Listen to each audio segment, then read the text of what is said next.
safari driver and tour guide throughout the Harambe Wildlife Reserve. There's an animal spotting guide above you. It'll show you all the animals we might encounter today, though it is highly unlikely that we would see all of them. We do ask that you remain seated with your hands, arms, feet, and legs in the vehicle for the duration of the ride, as well as keeping those face coverings on as recommended by the CDC. If anything falls overboard, let me know. I will not be able to stop and retrieve it, but someone will get it for you. You'll have it back by the end of the day, but no promise it'll look the way you remember. If you see an animal before me, let me know. But please do be respectful, as it is their home that we're visiting. We're going to start right off looking on the right for Okapi. They have striped legs visually resembling a zebra, though the two are not related.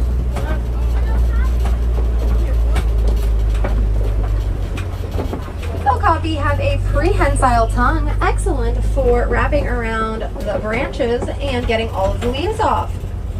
Until 1901, there were no Okapi in the Western world, and they had been considered something of an African legend.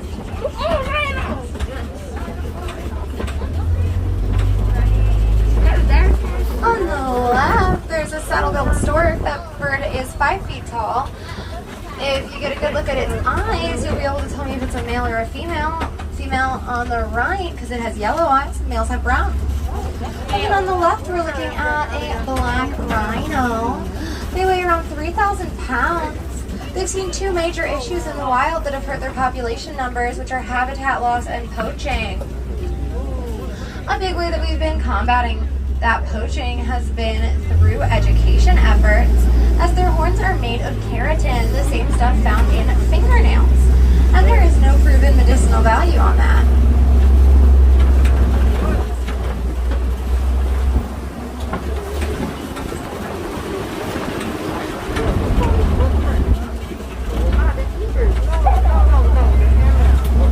On the left, kind of in the tree line, there are some bongo. They're orange with white stripes and horns.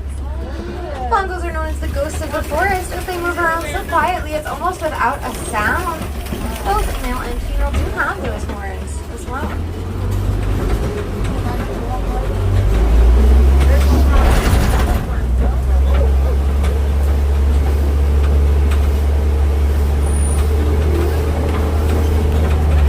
As we are going away from the forest, we're heading towards the river.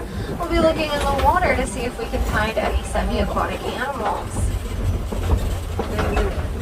On the right, it'll be almost behind you by the time you see it, as a hippo. They weigh between 3,000 and 4,000 pounds. Hippos can hold their breath underwater for 8 minutes before they need to come up for that breath of air. Baby hippos are really tiny, between 50 and 100 pounds when they're born, and they're able to nurse underwater. On the left, the off-white birds on the island are bean-backed pelicans.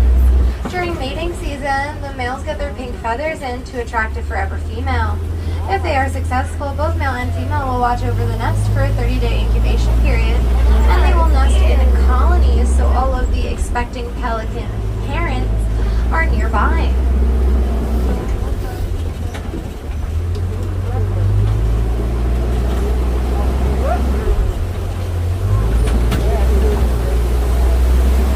Over the bridge, you're looking out for Nile crocodile. They are highly territorial, opportunistic feeders, so if they see some food wander their way, they're just going to gobble that up. But if not, they can wait for a few days as they get more hungry. They're really big, between 500 pounds and 16 feet long on average. And in the wild, they have a 40-year life expectancy. And some that are already estimated to be older than that, as there are no issues with food here, as well as they have a veterinary clinic if needed.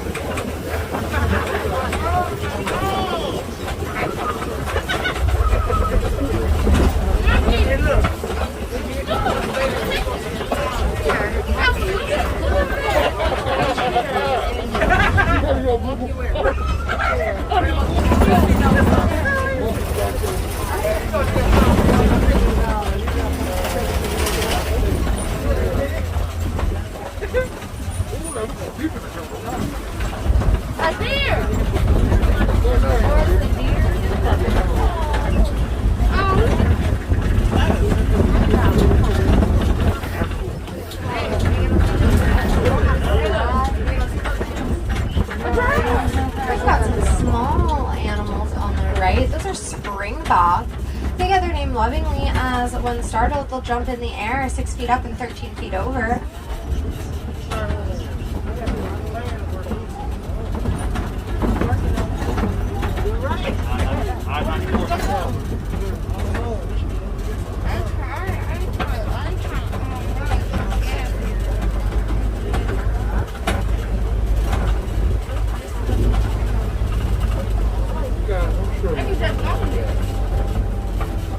On the left, we're looking for hyena. They like to hang out by the rocks in the back. Yeah, spotted hyena get a bad reputation for being scavengers, but they're actually really good hunters with a 90% success rate once they've found their prey. They hunt in packs by night, and within their society, all of the females will outrank the males.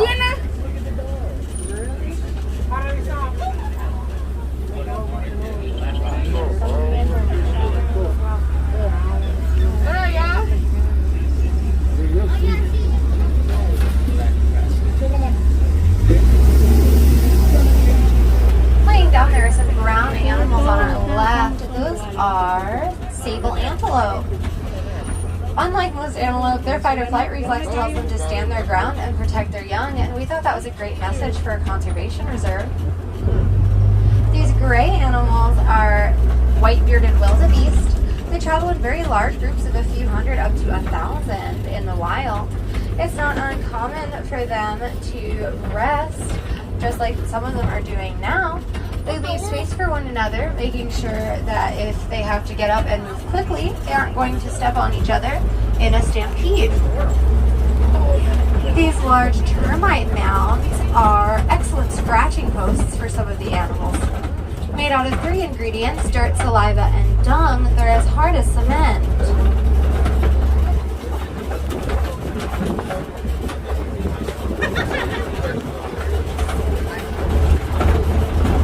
Much better view of our springbok, and just past them we'll see some Hartman mountain zebras.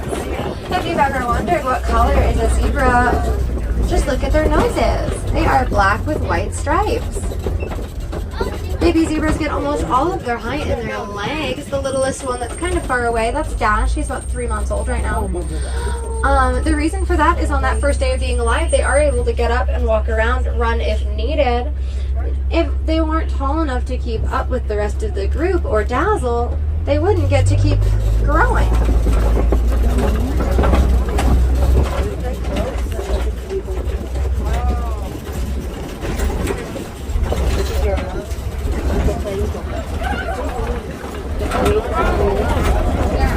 We've got some cow-like animals. These are Ankoli cattle. Their horns are 3 to 4 feet on either side. They're nearly hollow horns, excellent for circulating blood through to help reduce their poor body temperature.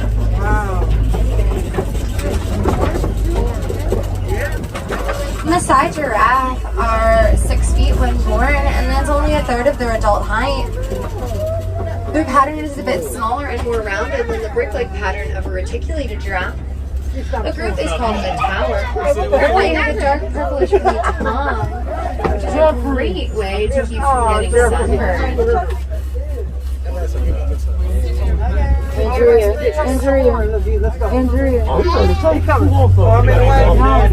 It's said that no 2 giraffe patterns are exactly the same, just like all our fingerprints are a little bit different.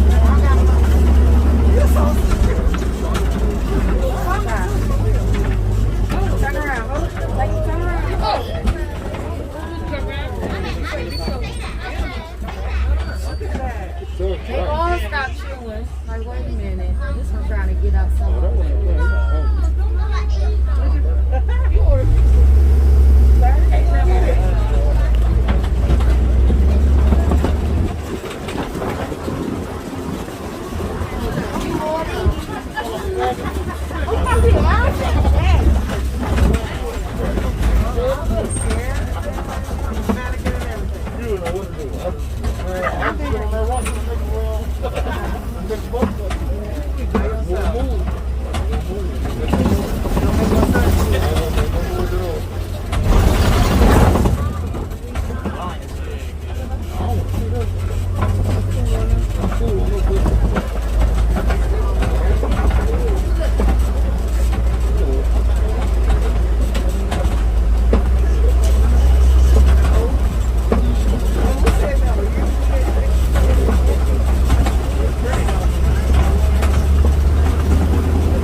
supplement to fill in some of the nutritional gaps in their diet, very similar to the way humans take multivitamins.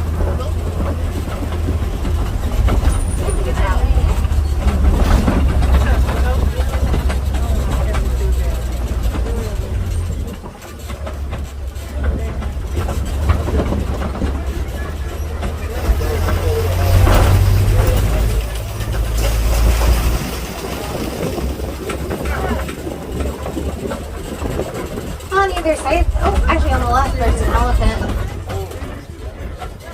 Hopefully we'll get a better view when we go through the water.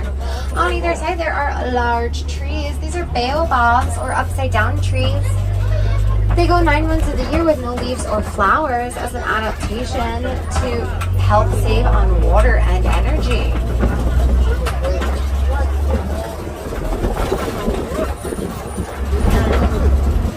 Save water.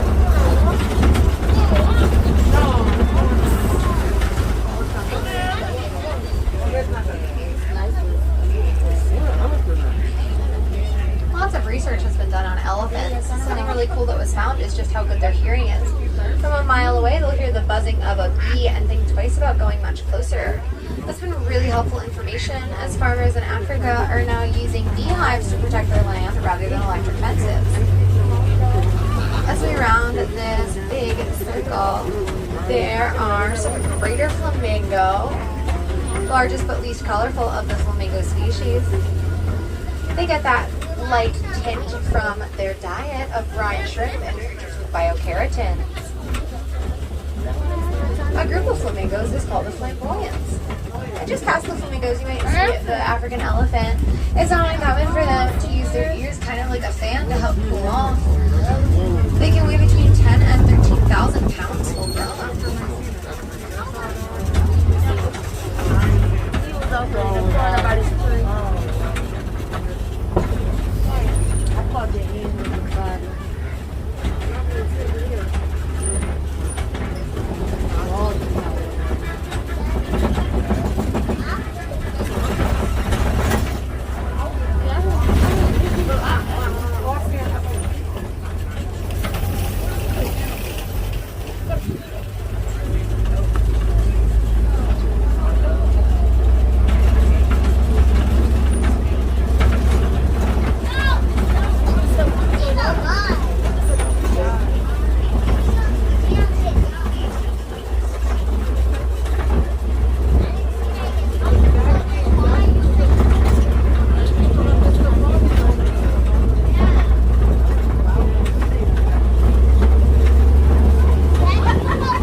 Cheetah. There's some laying down by the first tree in the shade. They can run very fast, between 0 to 60 in 3 seconds, but they're only going to be able to maintain that running speed for a few hundred yards. Unlike most big cats, cheetahs are daytime hunters. There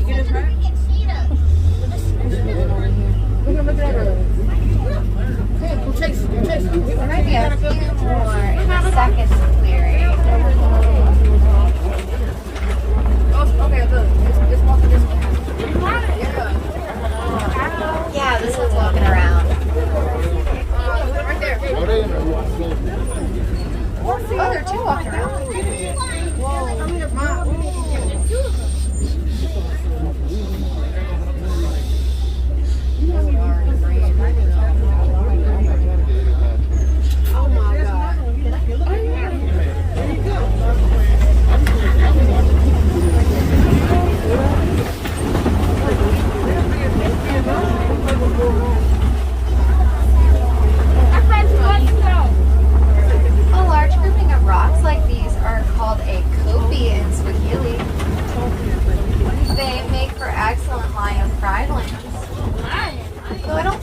a day. Lions will rest between 16 and 20 hours a day and go hunting by night.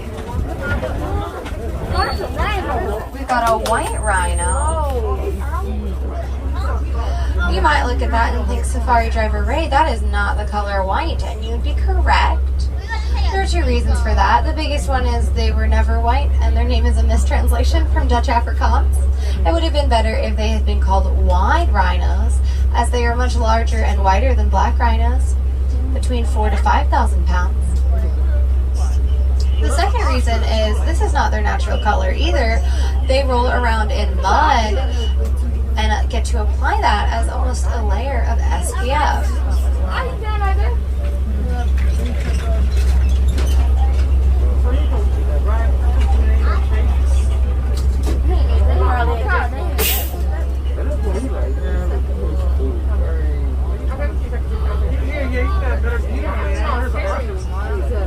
There's a rhino in front of the truck in front of us, so we will be holding for further traffic clearance. Around here, the animals do get the right of way.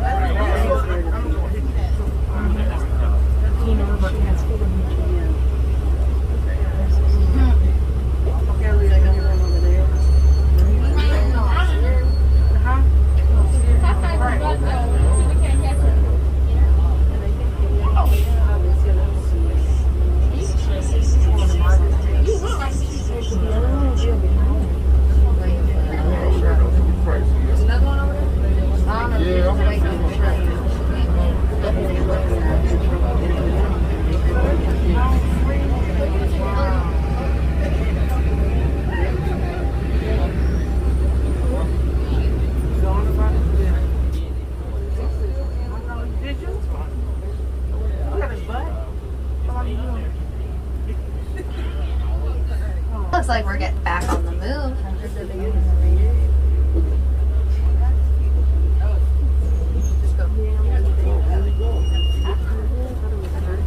Oh, he's coming back with me. Now he's running now, look.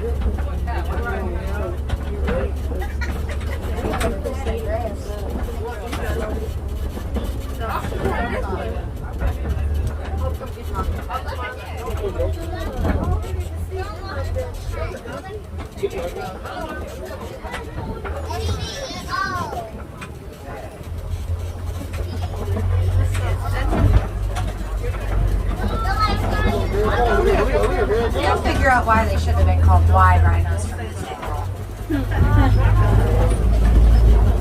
We are going to go very slowly past this animal. You can really see the mud too.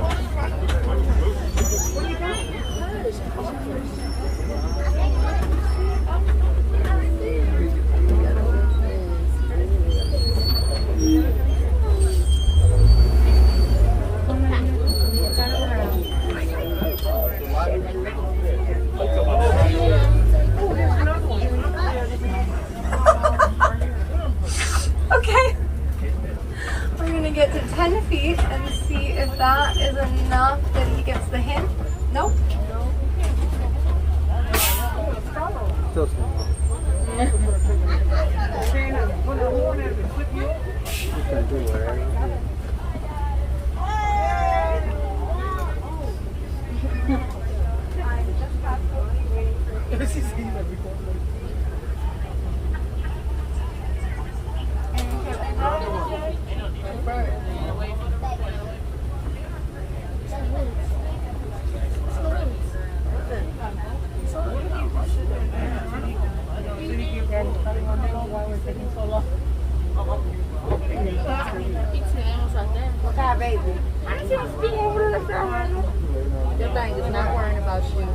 Maybe. All right.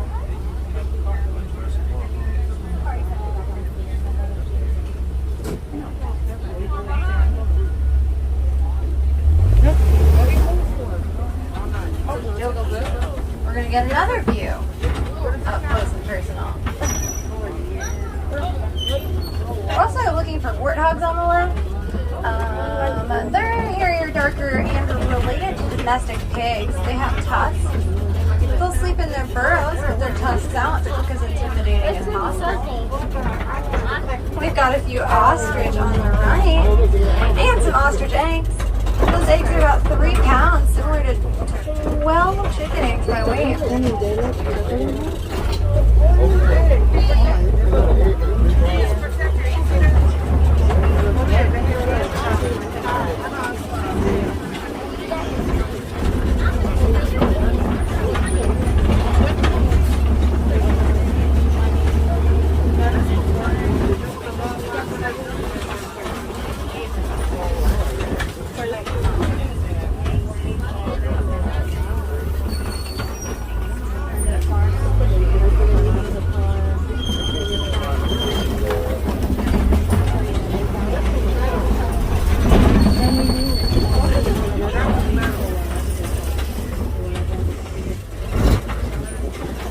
Well, I hope you were looking for white rhino because boy did we see them. Yeah. This is our warden's post, so this means we are nearing the end of our journey together, but they're Nigerian dwarf goats.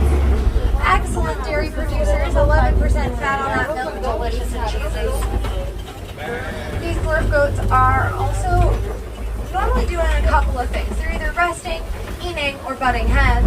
They'll eat pretty much anything in sight, and the males butt heads both as a way of asserting dominance and playfully.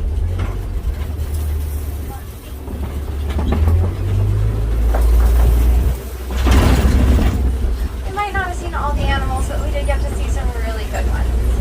We can hang out for just a few more minutes as we go all the way back around to the dock that we started at. If you're looking for more animals, you come to the right kingdom. There's Gorilla Falls Walking Trail, which will be accepting guests until 6:45. And if you would like to check that out, you'll be right there. You'll go down the ramp at unload and just go to your left. We also have mole rats and other animals that you might encounter.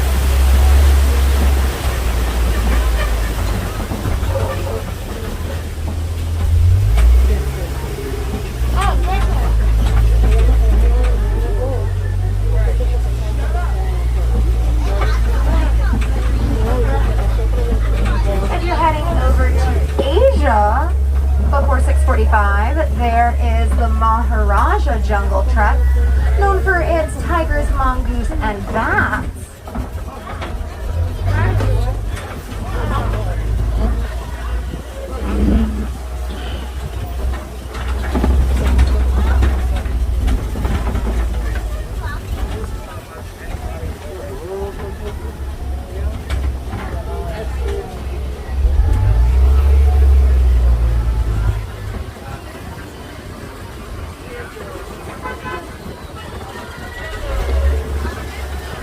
Hello to one of the wardens. Thank you.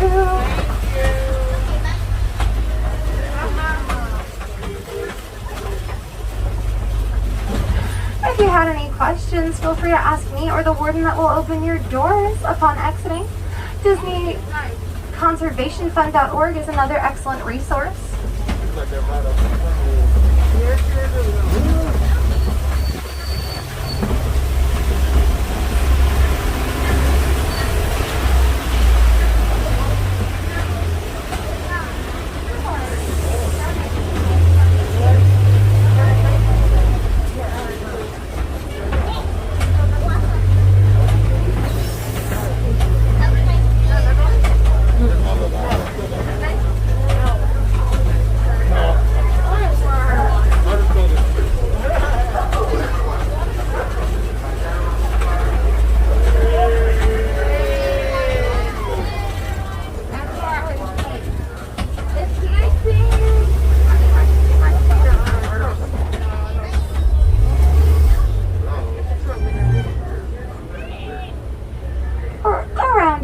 Like to say goodbye, so I'll be sending you off with one more Swahili phrase. It's kwa harini, which means to go well.